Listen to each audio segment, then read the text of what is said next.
Hello दोस्तों, नमस्ते। आज की कहानी है बुढ़ापे का सहारा भाग 1।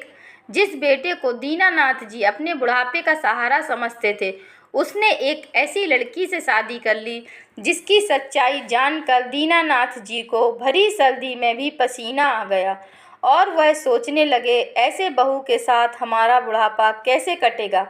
आखिर क्या थी उनकी बहू की सच्चाई। रात के 12 बज रहे थे। चारों ओर सन्नाटा छाया हुआ था। सर्दी बढ़ती ही जा रही थी। सर्दी की रातें वैसे भी बड़े बुजुर्गों के लिए मुश्किल होती हैं। रमन और रैना अभी अभी पार्टी से लौटे थे। काफ़ी देर से दीनानाथ जी उनके लौटने की प्रतीक्षा कर रहे थे। रमन और रैना सोने के लिए अपने बेडरूम में चले गए। तब खिड़की से उन्होंने देखा, रमन मेन गेट का ताला लगाना भूल गया था। पहले उन्होंने सोचा वह खुद ही जाकर ताला लगा दें, फिर वह रुक गए। कहीं इतनी ठंड में लॉन में जाने से उन्हें सर्दी लग गई और वह बीमार पड़ गए तो लेने के देने पड़ जाएंगे। यही सोचकर वह रमन को बुलाने के लिए उसके कमरे की ओर बढ़े, किंतु दरवाजे पर पहुंचकर उनके पांव ठिठक गए। ऐसा लगा मानो शरीर की समस्त शक्ति खत्म हो गई। हृदय में पीड़ा उठी। इतनी सर्दी में भी उन्हें पसीना आ गया। तुरंत दीवार का सहारा न लिया होता तो चक्कर खाकर गिर ही पड़ते। कुछ देर वह यूं ही खड़े रहे, फिर लड़खड़ाते हुए कमरे में आकर बैठ गए।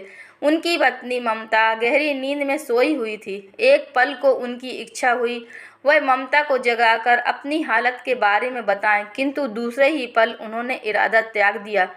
वह कमज़ोर मन की हैं। थोड़ी सी घबराहट या परेशानी से उनका ब्लड प्रेशर हाई हो सकता है। नहीं, उसे कुछ भी बताना ठीक नहीं होगा। इस तनाव को वह स्वयं ही झेलेंगे। उन्होंने गहरी सांस ली। आराम कुर्सी पर पीठ टिकाकर अपनी आंखें बंद कर लीं। अचानक ही उनके दिलो दिमाग में एक कौतूहल सा मचने लगा। अभी 4-5 दिन पहले ही तो सारी जिम्मेदारियों से मुक्त होकर उन्होंने राहत की सांस ली थी। ममता की इच्छा अनुसार अपने सभी रिश्तेदारों और जान पहचान वालों को बुलाकर बेटे बहू का एक रिसेप्शन किया था। मुंह दिखाई में जब ममता ने अपने गहने रहना को पहनाए तो पैर छूकर वह बोली थी, मैंने अपने माँ बाप को तो नहीं देखा, आज से आप दोनों ही मेरे माता पिता हैं। तब ममता ने उसे गले लगा लिया था। यह देख उनके हृदय में गहरी संतुष्टि हुई थी। संतुष्टि सुनने में एक छोटा सा शब्द है, किंतु स्वयं में एक गहन विस्तार समेटे हुए अपार सुख और शांति का विस्तार। यही सुख और शांति पाने के लिए उन्होंने सारा जीवन जद्दोजहद की थी। कोई बहुत बड़े स्वप्न नहीं पाले थे उनकी आंखों ने।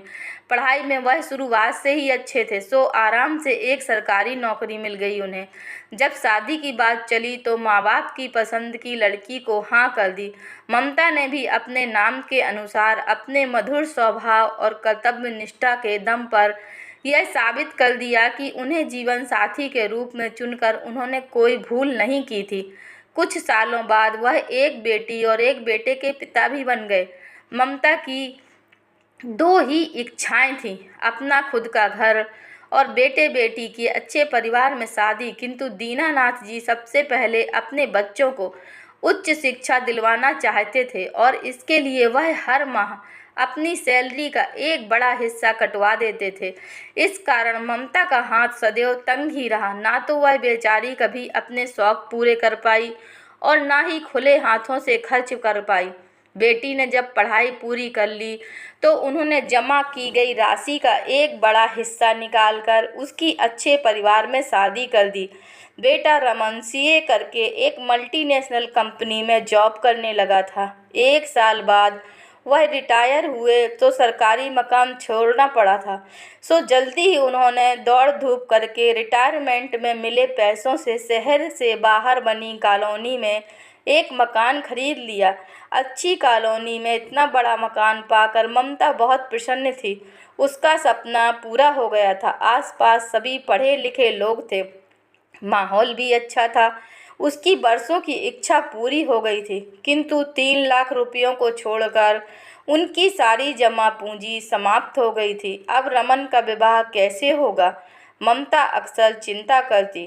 ऊंचे घराने की लड़की से रिश्ता जोड़ने के लिए पैसा तो खर्च करना ही पड़ेगा। कहाँ से आएगा इतना पैसा? उन्होंने इसका भी उपाय सोच लिया था। 1-2 साल प्रतीक्षा करेंगे। अभी रमन की उम्र ही क्या है, पेंशन के कुछ रुपए और जमा हो जाएंगे, कम पड़े तो कुछ रमन से ले लेंगे और उसका भी विवाह कर देंगे। परंतु इंसान के जीवन में तकदीर नाम की भी एक चीज़ होती है जो इंसान को जब चाहे चकमा दे सकती है और इंसान असहाय बना दूर से अपनी ज़िंदगी का तमाशा अपनी आँखों से देखता रहता है। आज की ही तरह उस दिन भी वह स्वयं को बेहद लाचार महसूस कर रहे थे। जिस दिन रमन का ईमेल आया था, मेल क्या था, मानो कोई दहकता हुआ ज्वालामुखी था जिसका एक एक शब्द उनके हृदय को जला रहा था। कहीं पढ़ने में उन्होंने भूल तो नहीं कर दी। उन्होंने चश्मा साफ करके दोबारा पढ़ा। नहीं, कोई भूल नहीं की थी। रमन ने साफ साफ शब्दों में लिखा था, पापा, मैंने आपके लिए बहू ढूंढ ली है।